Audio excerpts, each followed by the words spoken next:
Boombox. Hola a todos, bienvenidos a Calamares en su tinta. Este espacio, como ustedes ya saben, para que hablemos un poco de historia y de historias, de personajes raros y curiosos, de libros, para que hablemos del pasado, ese espejo y ese río en el que a veces nos asomamos para desentrañar también las claves de nuestra propia época, de nuestro propio tiempo, porque ningún tiempo es pasado. En nuestra salida anterior hicimos una excursión por el mundo de las cruzadas en la Baja Edad Media, a propósito sobre todo de una conmemoración, y es que en abril de este 2024 se cumplen 820 años de la que fue quizás la más atroz, devastadora y también definitoria de las cruzadas, la Cuarta Cruzada. Es una conmemoración arbitraria y caprichosísima,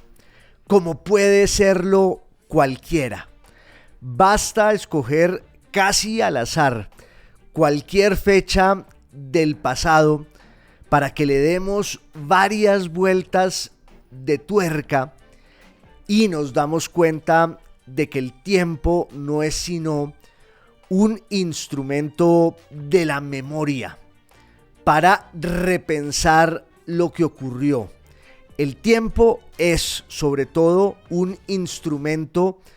conmemorativo y vamos caminando por sus cifras, por sus fechas, como si fuera siempre lo que en el fondo es, un campo minado. En este caso, me pareció que valía la pena volver sobre la Cuarta Cruzada por muchas razones, pero en especial porque ese es quizás el punto de quiebre entre eso que llamamos la Edad Media, así con letras mayúsculas y con muchas comillas, y el mundo moderno. Yo decía en nuestra anterior salida que la historia necesita muchas veces de un cierto esquematismo necesario y empobrecedor. Lo primero, porque sin ese esquematismo no podemos ubicarnos en la marejada caótica del tiempo histórico. El tiempo histórico es un río desbordado, incontenible, que va ocurriendo, y envasarlo, asirlo, atraparlo en nuestras manos es dificilísimo, y solo cuando ese tiempo ya ha ocurrido y se ha cumplido, pues podemos volver la vista atrás y empezamos a darle un orden a lo que mientras pasaba no lo tenía. Entonces, el esquematismo de la historia nos permite funcionar con la cronología, con las fechas, pero claro, ese esquematismo empobrece la lectura y la interpretación y el análisis de la historia, porque la historia no son sus fechas célebres y memorables, sino todo lo que va por debajo, como una gran corriente subterránea. Entonces, a la hora de pensar, por ejemplo, en eso que llamamos la Edad Media, pues hay toda clase de prejuicios muy malintencionados, y tenemos siempre la tendencia a asumir que la Edad Media fue un periodo tenebroso. No en vano en el colegio a uno le hablaban del oscurantismo, un periodo pestilente marcado por la superstición y la ignorancia, pero un periodo que duró un milenio entero y en el que se definieron y se forjaron la esencia, la naturaleza de eso que antes se llamaba la civilización cristiana o la cristiandad, o lo que todavía hoy muchas veces llamamos Occidente. La cultura de Occidente en realidad se define allí en el mundo medieval, sobre el que hay una leyenda negra, que es esta que digo, de todos los prejuicios tan terribles sobre lo que pasó en ese presunto hundimiento de la cultura y de la civilización del mundo clásico, del mundo antiguo, pero también hay una especie de leyenda rosa en la que muchos quieren idealizar el mundo medieval y vincularlo con una imagen idílica, sacrosanta, llena de luz y llena de sabiduría. La verdad, por lo general, se encuentra un poco en el punto medio en el que se da la transacción entre esas dos visiones idealizadas, una terrible e implacable y otra romántica e ingenua. La Edad Media fue una época tan terrible y tan difícil como todas, pero hay que sacudir ese concepto de esa noción tan ignorante, ahí sí, de que el mundo medieval estuvo marcado solo por la decadencia, la enfermedad, la superstición y la ignorancia. Es todo lo contrario. Y sin embargo, en ese periodo tan largo de un milenio entero, pues hay distintos momentos. En esta salida no tenemos tiempo de ahondar en todos ellos, pero sí en el tránsito que se va dando entre el mundo medieval y eso que llamamos la modernidad. Fue un autor de origen flamenco, Christoph Cellarius, que ya en la modernidad, en el siglo XVI, en el siglo XVII, decidió establecer como esa lectura esquemática del pasado occidental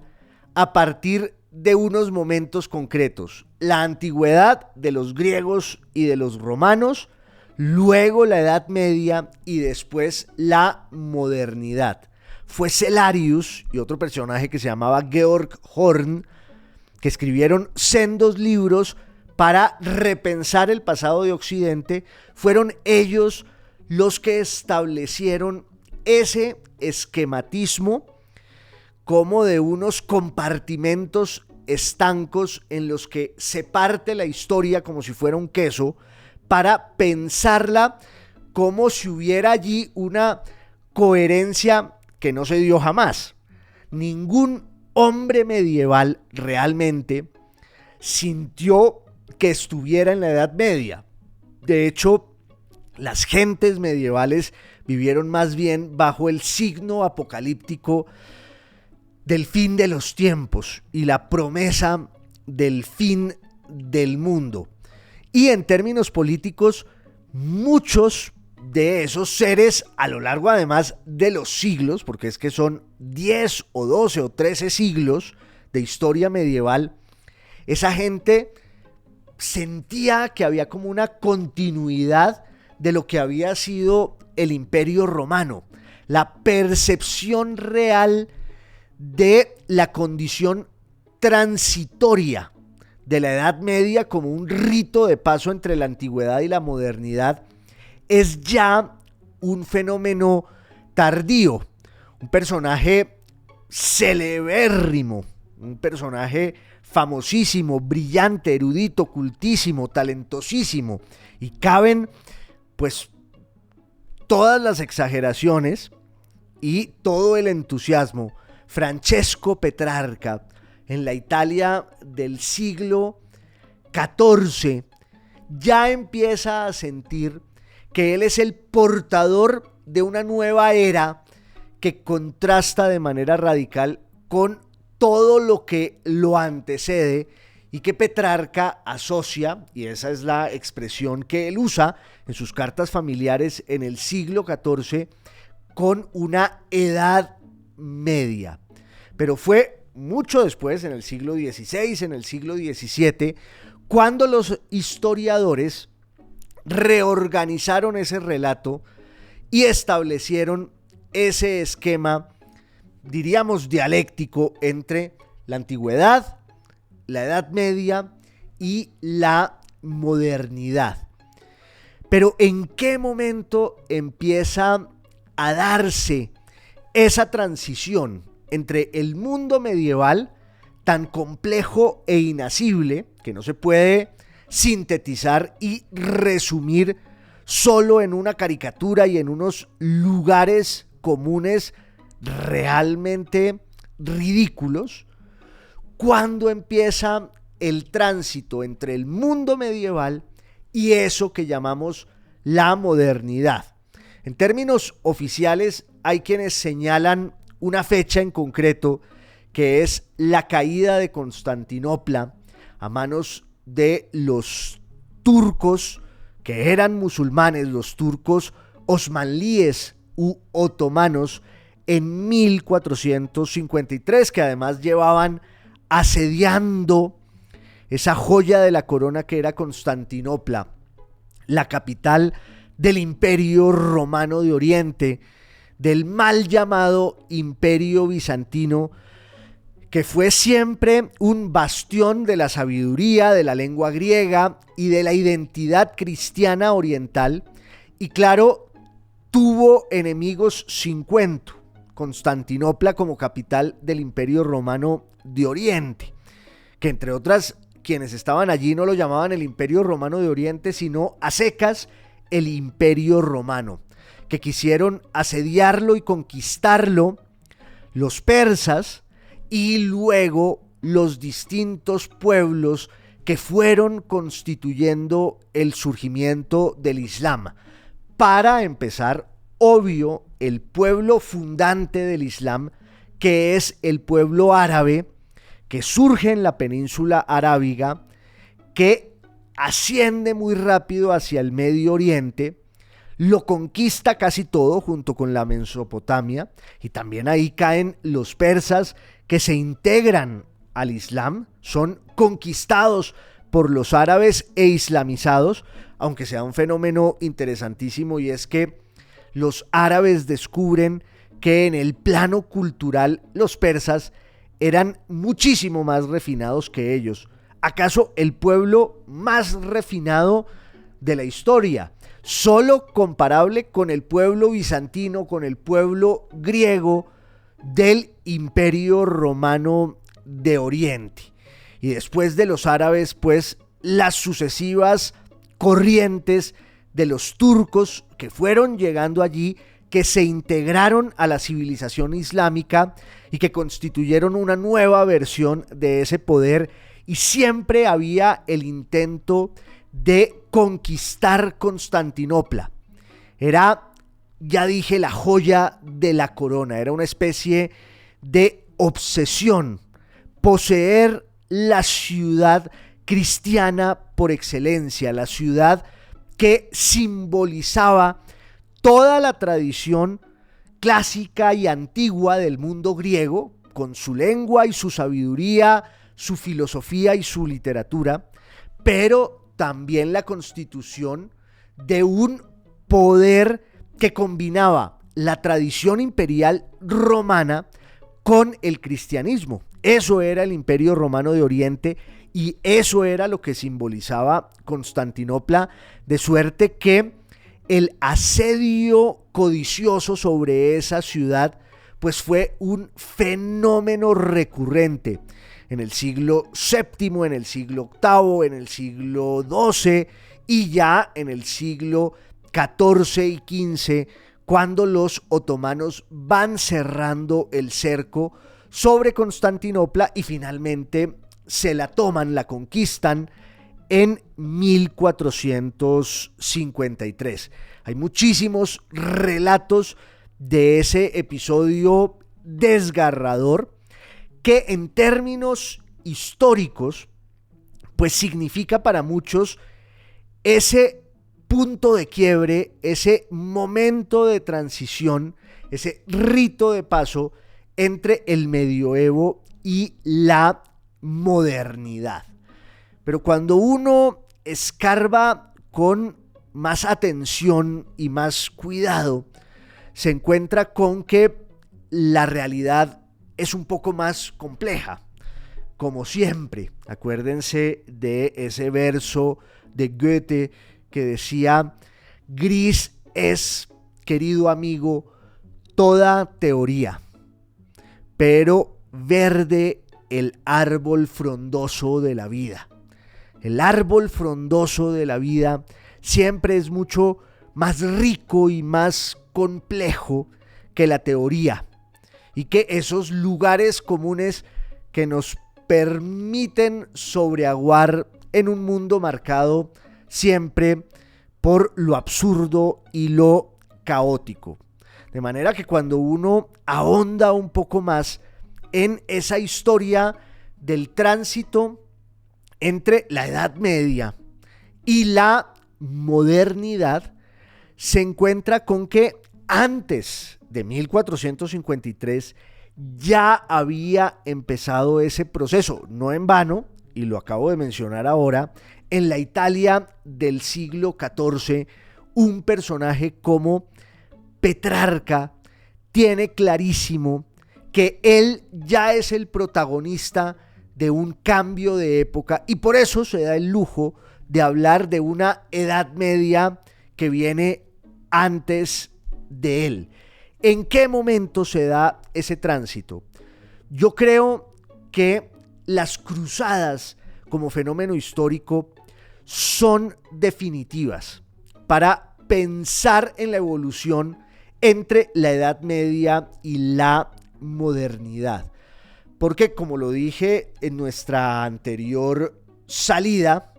de la cual pues esta es la segunda parte que la completa y la cierra, Europa, la cristiandad, vivió ensimismada, vivió encerrada bajo el temor, además de las invasiones bárbaras, de la inseguridad, la zozobra esa de un mundo marcado por la incertidumbre y la perspectiva apocalíptica. La idea de que el mundo se iba a acabar muy pronto, muy rápido, que además era la gran promesa, la gran oferta del cristianismo y su idea de la vida eterna. Lo cierto es que en términos económicos, pues eso marcó a una sociedad muy limitada, muy precaria, de allí la insalubridad y todos estos rasgos que acabo de enumerar y que son innegables. Por eso digo que no podemos caer tampoco en la leyenda rosa de una Edad Media caballeresca y siempre luminosa, porque, insisto, fue un periodo tan difícil como todos, tan difícil como siempre, y a veces más difícil que cualquier otro. Lo cierto es que las cruzadas se dan justamente porque hay una idea de que el mundo se va a acabar en el año 1000, y ese ímpetu milenarista hace que se den unas estampidas, unas romerías de los fieles occidentales que quieren ir a Tierra Santa a recuperar unos lugares que están allí y que tienen un vínculo muy profundo con la identidad del cristianismo. En Jerusalén está, entre otras, el presunto sepulcro de Jesucristo, y entonces, para salvar el alma, los cristianos de Occidente van en estampida a Tierra Santa, y el papado se da cuenta de que para consumar esa especie de empresa delirante, escatológica y apocalíptica, pues hay que crear toda una estructura logística, hotelera, hospitalaria, económica y sobre todo militar, que hace que muy pronto ese desplazamiento demográfico del occidente al oriente se convierta en una serie de empresas militares, de guerras santas, en las que los soldados de occidente van a partir sus lanzas con los musulmanes que les han ganado esos lugares sagrados a los bizantinos, a los cristianos griegos ortodoxos. Y hay varias cruzadas. La primera, que es victoriosa entre el año 1095, 96 y 1099, y después hay otras cruzadas más que primero pues significan un gasto monumental para los reinos y los feudos de Occidente, pero también pues significan la apertura de unos nuevos mercados, de unas nuevas rutas comerciales que deslumbran y maravillan a los occidentales, que, insisto, vivían encerrados, vivían ensimismados, y con las cruzadas por primera vez se lanzan al mundo exterior y descubren todas las riquezas que laten, que están allí y que empiezan a ir a Europa para constituir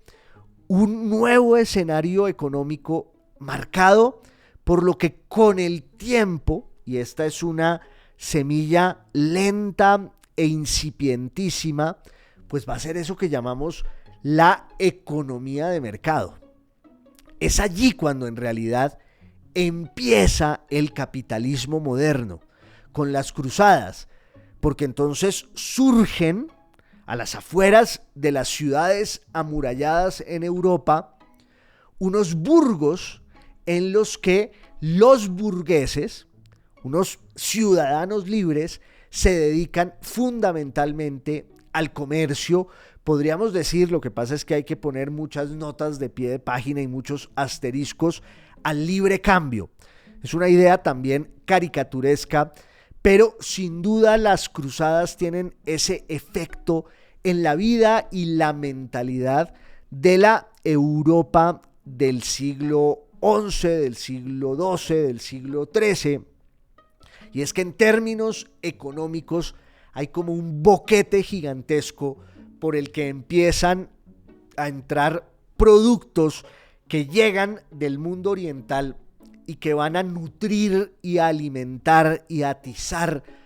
unas nuevas prácticas económicas que con el tiempo vamos a llamar el capitalismo. Y eso es muy importante porque ahí cambió la historia de Europa, ahí cambió la historia de la Edad Media, y el poder fue también transformándose en algo muy distinto, en el que cada vez intervenían más estos comerciantes, estos burgueses, que eran ahora los grandes promotores de las cruzadas, despojándolas de sus propósitos iniciales tan místicos, religiosos y apocalípticos. Acuérdense de que las cruzadas tenían el objetivo de que la gente que participaba en ellas salvara el alma. Pero muy pronto las cruzadas se vuelven otra cosa, con el pretexto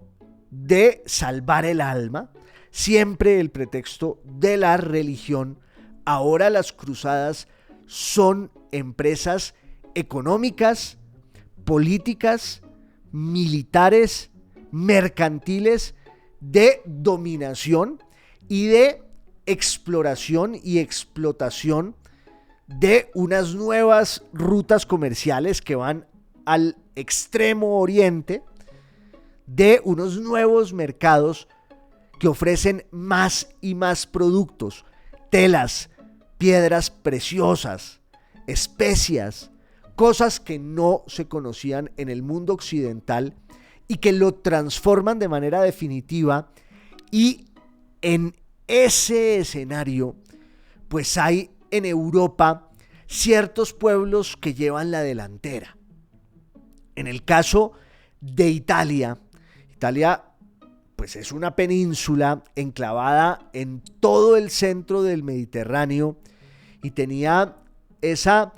condición heredada de haber sido la sede oficial y el epicentro del Imperio Romano, con todo lo que eso significaba. Y en la Edad Media italiana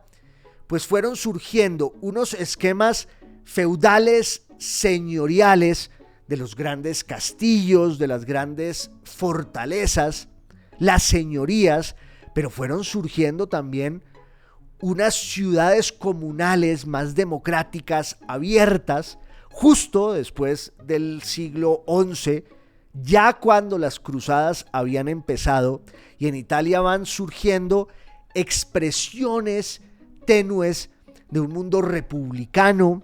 democrático, diríamos liberal, que tiene también unos reductos en unas repúblicas marítimas que se encargan de gestionar todo el comercio entre Oriente y Occidente, justo por su facilidad de acceder a esas rutas de los pueblos orientales. Entonces piensa uno, por ejemplo, en los genoveses, piensa uno en Pisa, piensa uno en Amalfi y sobre todo en esa Venecia de la que hablé yo en la sesión, o más bien en la salida anterior. Hablo de la sesión como si esto fuera el Congreso de la República. Dios nos libre, Dios nos tenga de su mano. Pero en la salida anterior yo centré el relato en el caso de Venecia, porque Venecia es un prodigio, es un milagro. Venecia es en realidad un archipiélago, un entramado de islas que salen al mar Adriático en el nororiente de Italia, islas que fueron el refugio de los lugareños que querían escapar de las invasiones bárbaras en el siglo VI, en el siglo VII, en el siglo VIII, y allí en una empalizada lograron levantar, lograron erigir una ciudad hecha de mármol y bronce, que es la expresión más sublime del poder y la belleza. Cuando uno está parado en Venecia y ve cómo se funden el agua de sus canales con el ocaso ambarino y de bronce que va cayendo sobre las aguas, descubre que la poesía se puede materializar, se puede encarnar en un lugar de ensueño utópico que parece increíble, que parece inconcebible, y en el que sin embargo llevan viviendo los venecianos desde hace siglos y construyeron ese poder y esa identidad gracias a su habilidad para la política y sobre todo para el comercio. En el siglo X, en el siglo XI, aquí conté cómo había llegado el cuerpo de San Marcos desde Alejandría y los venecianos compraron ese despojo y lo hicieron patrono de la ciudad, le levantaron una catedral, una basílica hermosa y de tintes además orientales, porque Venecia era un puente entre Occidente y Oriente. Y era uno de esos casos ejemplares de una nueva mentalidad inspirada en la economía, inspirada en el libre mercado e inspirada esta ciudad en lo que podríamos llamar, y que con el tiempo se llamará así, el capitalismo que empieza su andadura. La Cuarta Cruzada tiene todo que ver con estos venecianos. La Cuarta Cruzada empieza a ser concebida más o menos en el año 1198-99 por un papa que acaba de llegar al solio de San Pedro, como antes se decía, que es Inocencio III. Inocencio III está convencido de que hay que proclamar otra vez la cruzada. Ya había habido 3 anteriores. La primera que funcionó y fue un éxito. Las otras 2 fueron un fracaso desde el punto de vista político y militar, pero no desde el punto de vista económico, por lo que digo, porque ya los comerciantes se habían arropado en la bandera de la cruzada para buscar otros objetivos y otros intereses que poco tenían que ver con la salvación del alma. Y entonces el Papa vuelve a cabildear con los dueños del poder político en Europa, en Occidente, en la cristiandad católica y latina, la posibilidad de hacer una nueva cruzada. Ahí hay un personaje muy importante que es Balduino de Flandes, y hay unos señores franceses que están de acuerdo con él, con el Papa, para ir a hacer la cruzada, pero no hay dinero, no hay fondos. Hay que hacer una reforma tributaria como las que de manera periódica, sistemática y alcabalera hacemos aquí en Colombia, para ver si salen los recursos con los que se pueda hacer la cruzada. Y el Papa al final termina acercándose a algunos gestores financieros, hoy se diría unos lobistas, unos personajes que hacen lobby para ver dónde consigue la plata de la cruzada en Italia. Y Venecia estaba en un momento boyante, en un momento de gloria. Venecia funcionaba a la vez como una señoría y como una república. Es decir, que los dueños del poder eran los ciudadanos de Venecia, que tenían distintas instituciones, distintos consejos, distintas instancias. Era una ciudad marcada además por la intriga permanente. Venecia está plagada de unos leones de mármol con la boca abierta. El famoso león de San Marcos, el evangelista, patrono y símbolo de la ciudad. Y esos leones con la boca abierta eran también unos buzones perversos para que los ciudadanos dejaran en la noche muchas veces acusaciones anónimas contra sus contrincantes, contra sus enemigos, para que operaran los tenebrosos servicios de inteligencia de la República, de la Serenísima República de Venecia, que funcionaba un poco así: en la noche, a oscuras, bajo los aleros de los canales y del chisme y la contumelia, esa palabra que ya nadie usa por fortuna y que era un poco la gracia también de la vida cotidiana en esa república marítima que, insisto, funcionaba como tal, funcionaba como una república con una cierta y relativa democracia, pero era también una señoría en la que en la cima del poder tenía un personaje que era el dux, el duque, o como dirían luego los fascistas italianos, il duce, el duque de Venecia, que era el llamado dogo en el dialecto veneciano, en el dialecto padano, que es tan particular, en el que las eses están tan marcadas. Resulta que el duque o el dogo o el dux de Venecia, en este momento de la historia, estamos hablando finales del siglo XII, en el año 1198-99, el duque era un personaje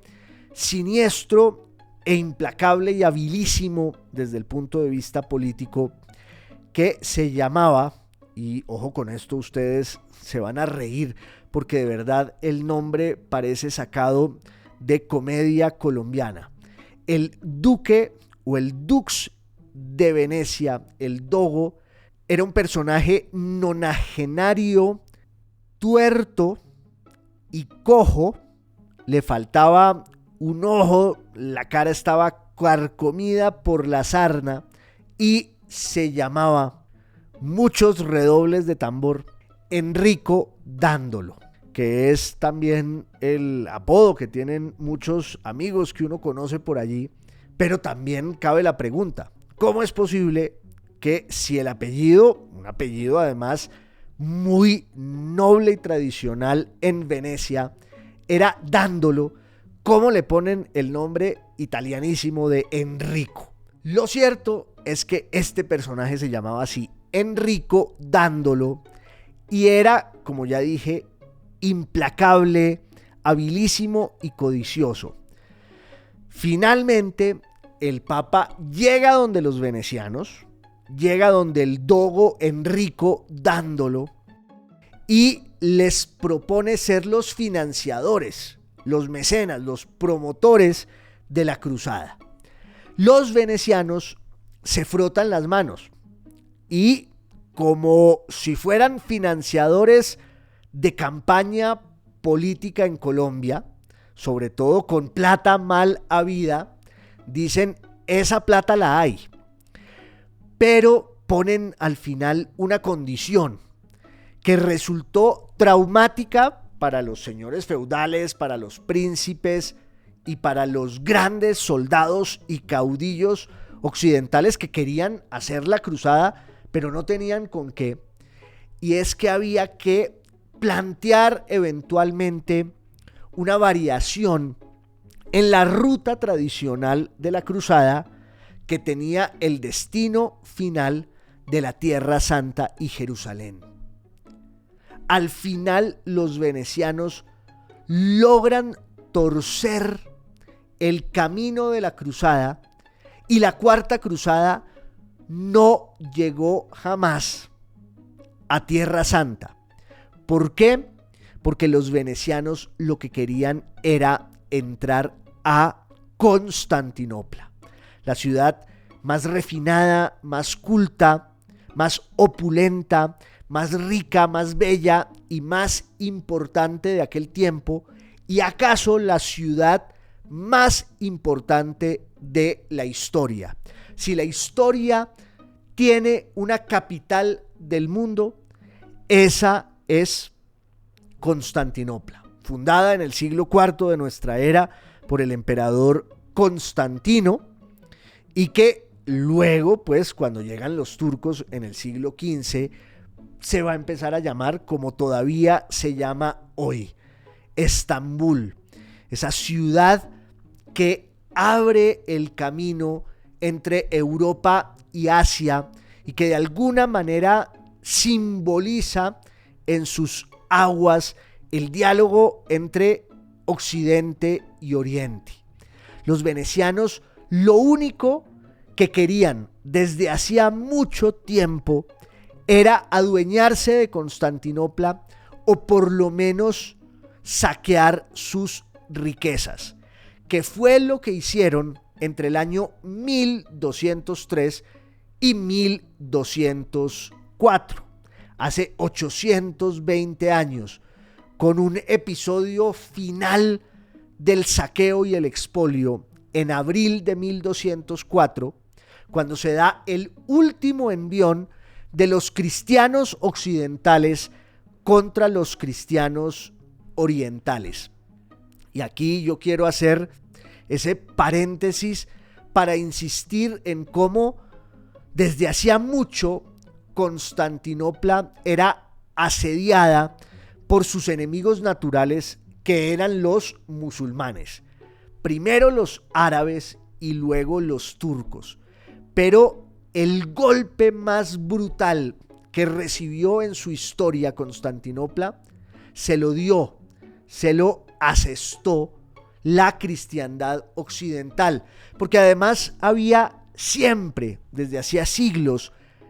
un profundo recelo, una gran envidia entre el mundo católico occidental latino y el mundo griego ortodoxo bizantino. ¿Por qué? Porque los bizantinos eran muchísimo más cultos, refinados, ilustrados y eruditos. Y para los bizantinos, es decir, para los griegos de Constantinopla, los europeos de Occidente no eran sino unos salvajes, unos bárbaros, mientras que los occidentales consideraban que los bizantinos pues eran unos charlatanes afeminados, y así está dicho en muchos documentos de aquel tiempo, que asociaban la ilustración y el refinamiento con un dejo femenino que los occidentales en su virilidad enfermiza pues despreciaban y repudiaban. Por eso también cuando hablamos todavía hoy de lo bizantino, lo asociamos con una especie de inutilidad del discurso que en realidad es absurdo, porque los bizantinos eran los grandes filósofos, los grandes teólogos, los grandes escritores, pero los occidentales los despreciaban porque los consideraban unos charlatanes que en vez de estar haciendo la guerra, estaban definiendo dónde tenían el sexo los ángeles y si tenían vello púbico o no, y cuestiones de ese tipo que hoy asociamos con las discusiones bizantinas. Lo cierto es que ese recelo mutuo entre esos dos mundos resultó catastrófico y fatal en 1203 y 1204, porque por cuenta de la instigación de los venecianos, los cruzados llegaron a Constantinopla, la saquearon de principio a fin. Cuentan los cronistas que estaban allí que sentaron a una prostituta italiana en el solio del patriarca de Constantinopla en Santa Sofía, que era la iglesia más importante del mundo cristiano, mientras cantaban canciones bárbaras los cruzados y bañaban a esta feliz meretriz en vinos que venían, por supuesto, de Italia, de Francia. ¿Cómo sería de terrible el saqueo? Que allí se estableció durante 70 años una especie de enclave político de los occidentales. Impusieron una forma de gobierno que venía de Occidente, saqueando a los propios cristianos de Oriente. Quiero insistir en que la Cuarta Cruzada es una cruzada de cristianos occidentales contra cristianos orientales que eran más sabios y más cristianos que los occidentales. Los venecianos se llevaron todo lo que pudieron: libros, reliquias, los famosos caballos de bronce de Lisipo, que era el escultor de Alejandro Magno, nada menos y nada más, que hoy están rampantes todavía en la Basílica de San Marcos y que son fruto de ese saqueo, como muchísimas cosas más que terminaron llegando a Europa ante el silencio cómplice del Papa Inocencio III, que muy pronto se iba a hacer famoso, 8 años después, en otra cruzada de cristianos contra cristianos, pero en este caso los cruzados de Occidente contra unos presuntos herejes que había en el sur de Francia, que se llamaban los cátaros. El nombre cátaro en griego quiere decir puro. Los cátaros eran unos cristianos, unos católicos que reivindicaban la pureza de la fe. Eran dualistas. Ellos creían que el mundo se divide entre dos fuerzas absolutas, excluyentes y contrapuestas: el bien y el mal, la luz y la oscuridad, el día y la noche. Los cátaros le cayeron muy mal al papado, porque al papado no le gusta la santidad y muchas veces no le gusta el catolicismo verdadero, y hubo allí una purga terrible, una cruzada contra los cátaros. El enviado pontificio le preguntó al Papa: ¿cómo voy a hacer para detectar en estas ciudades del sur de Francia a las que estamos entrando? ¿Cómo sabré yo cuáles son cátaros y cuáles no? El Papa le dijo: mátelos a todos, que cuando lleguen al cielo el buen Dios reconocerá a los suyos. Hay que decir que esos cátaros venían de un mundo cultural, el del sur de Francia, el mediodía francés, marcado por el esplendor de una lengua, una literatura, que era el dialecto latino que se hablaba allí, la lengua de Oc, como la llama Dante, el lemosí, el occitano, el provenzal, en la que se había escrito la gran literatura del amor cortés en la Francia del siglo XII, del siglo XIII, del siglo XIV, la lengua de los trovadores y un esplendor que lo bañaba todo y que además era tributario de muchas influencias que venían de Bizancio, que venían del mundo árabe, que venían del mundo indio. Resulta que al final ambas cruzadas, la cuarta cruzada contra Constantinopla en 1204 y la cruzada contra los cátaros en el sur de Francia, ambas proclamadas e instigadas por el mismo Papa Inocencio III, que de Inocencio no tenía nada, fueron atroces y devastadoras, pero produjeron un efecto inesperado y positivo para la cultura occidental, y es que en el saqueo de ambos mundos pues había unos libros, unos conocimientos, unos saberes, unas tradiciones que antes no se conocían sino allí y que empiezan a inundar las bibliotecas del mundo occidental. En Italia, en las universidades italianas, en Francia, la Universidad de París, en la propia España, que está viviendo también una especie de cruzada propia, que es el enfrentamiento entre los cristianos españoles, llamémoslos de esa manera, y los musulmanes españoles, eso que se llama la Reconquista. Pero también en las bibliotecas de Inglaterra y de Alemania, los libros en griego que han sido saqueados de Constantinopla están transformando la mentalidad de Europa, porque es allí de verdad donde empieza eso que con los siglos y con el esplendor italiano del siglo XV, del 400, como lo llaman los italianos, del 1400, pues se va a conocer como el Renacimiento. Pero el Renacimiento, que no es sino la puerta de entrada de la modernidad, no habría ocurrido sin este antecedente en el que de verdad empieza, en el siglo XIII de la era cristiana, y con la cruzada que llevó a los venecianos a Constantinopla, el efecto positivo de unos nuevos saberes, de unos nuevos libros y de una nueva tradición, que es finalmente lo que va a explicar a personajes como Federico II Hohenstaufen, sacro emperador romano germánico y su corte ahí en Palermo, y que va a explicar, por ejemplo, a un personaje como Dante. Dante ya está en un mundo distinto, en una nueva época. Los maestros de Dante son discípulos de muchos de esos cátaros que tuvieron que huir del sur de Francia y se instalaron en Florencia. Pero también las bibliotecas que conoció Dante ya tenían la presencia de esos libros que venían de Constantinopla, de Bizancio, por cuenta de la Cuarta Cruzada. Y eso es lo que hereda un personaje descomunal como Petrarca,